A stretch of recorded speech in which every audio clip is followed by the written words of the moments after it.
Okay, so ginawa nilang DDS issue yung parinig ko na lang sa inyo. Oh. Maraming na-frustrate and maraming mga gamer. Okay. By the way, no, props dun sa mga gamers na nag-react doon sa sinabi ni Risa Ontiveros. Oh, pero i-clear lang natin na they are trying to criticize Risa for her actions. In no way does it mean na hindi na in the future yung ibang sumusuporta kay Risa. Halimbawa ako, hindi ko ibig sabihin hindi ko na susuportahan si Risa in the future. That is just a load of BS, okay? Si Gabe ganun din, si Attorney Falsis and many more na hindi gusto yung number one, pag-ban doon sa game, and number two is yung pagpapatawag doon sa the gaming developer. We will explain all of that in the perspective of a developer and doon sa gaming kung paano gumagana yung mga niche community sa loob ng isang gaming sphere. Anyway, let's go. Kasi nananarget na naman si Auntie Maurice. Just like what she did to Alice Guo, to Nakakulong na yon. PRRD. Nakakulong na. Galit na galit yung mga ito yung masakit dito eh. She's trying to parang to show a pattern na ganun si Risa. Una, yung issue ni Alice Guo is very different from PRRD at saka yung nangyayari sa gaming community, okay? Meron bang ginawang mali yung developer? Ang sagot doon, wala.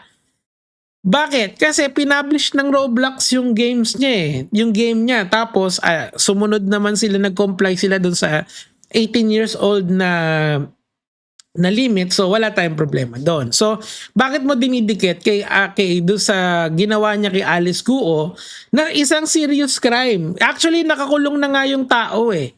Ibig sabihin, ngayon kasi pagka yung mga case mo is na-indict ka or so umakyat from prosecutor umakyat sa korte.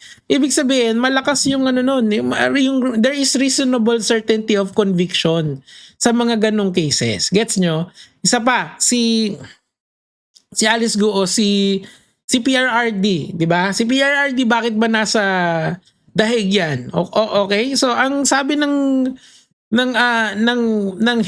ICC, meron siya may evidence against him to indict him for crimes against humanity. Are they both guilty? Not yet. Pero may ebidensya laban sa kanila. Dito kasi tinatanong pa lang.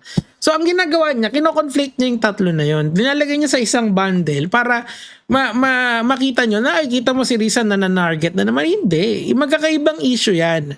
Ang problema nga lang ngayon kasi medyo misaligned. Kasi yung pinupuntahan ng investigation, in my opinion, kasi hindi lang naman siguro yan yung ginagawa ng mga bata na yan online, di ba?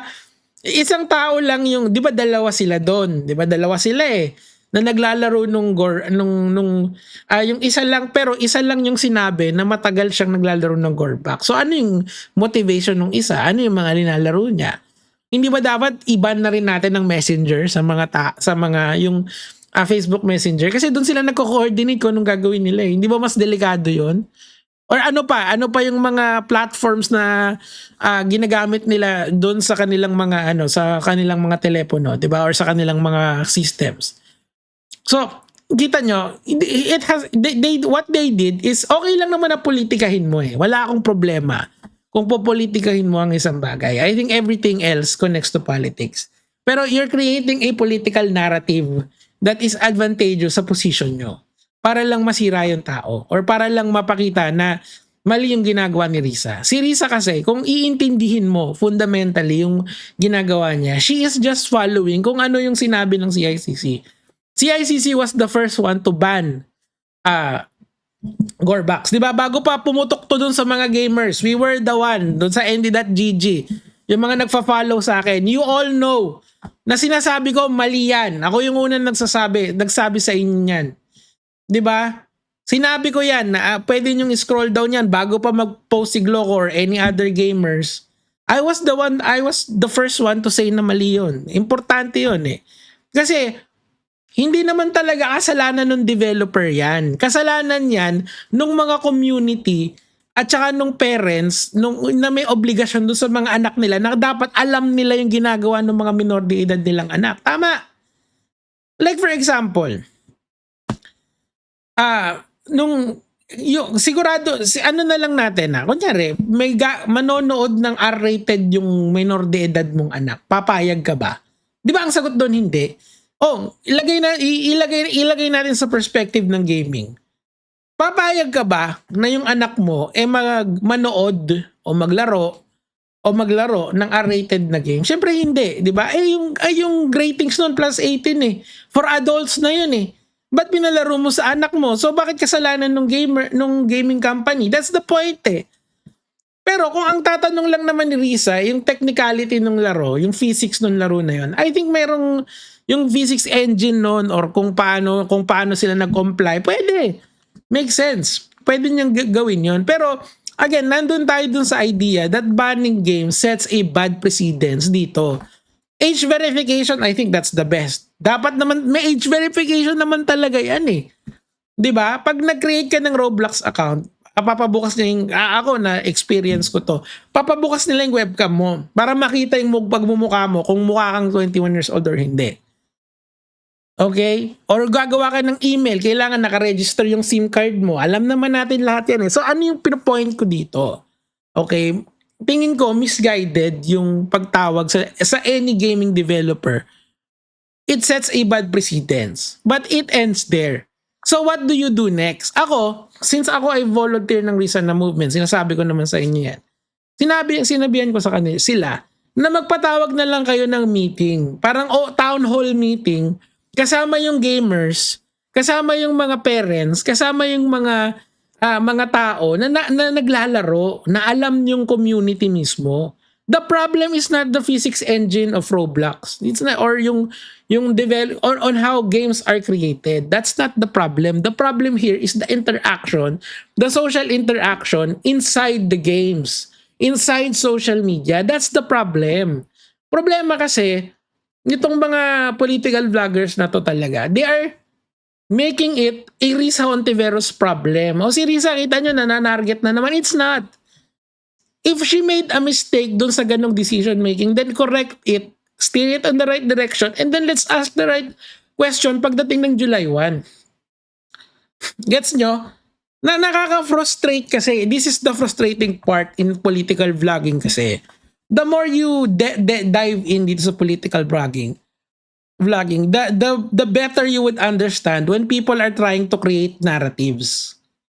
Napabor dun sa gusto nilang, dun sa bigger picture na gusto nilang gawin, di ba? They want to destroy Risa eh. They don't want to help Risa. I want to help Risa. Quite literally. Kaya nga ako nag-volunteer sa Risa na movement eh, para